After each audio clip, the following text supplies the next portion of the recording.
Hello mga kabito! So, naimbitahan nga tayo ngayon sa influencer screening. So, tayo ang mga unang nakapanood ng My Sassy Girl. This is a Philippine adaptation by Tony Gonzaga and as well as Pepe Herrera. So, this is the comeback movie of Tony Gonzaga after a long time. And syempre from the success of Rewind, yan na si Pepe Herrera. So, I will share my initial reaction about the film and as well as sobrang starstruck ako sa kanila kasi I have an interview with them and makikita nyo doon na talagang kinabahan ako, pero I'm so happy that I meet them and as well as share my reaction to them. So right now I will share my just initial reaction because I will make my full review after this one or when the movie is shown na on January 31. So right now I will just share na dito kami nanood sa Gateway Platinum Cinema. So napaka-comfortable niya, kung nakikita nyo pwede kang gumalaw-galaw, yan.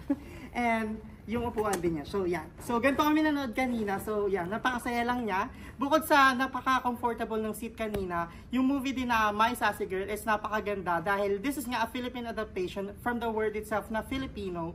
Makikita natin dito yung touch of Filipino na malayong-malayo sa original na Korean version. Because personally, I love the Korean film, pero this one, nagkaroon ng Filipino touch. Ibang-iba si Pepe Herrera dito at si Tony Gonzaga.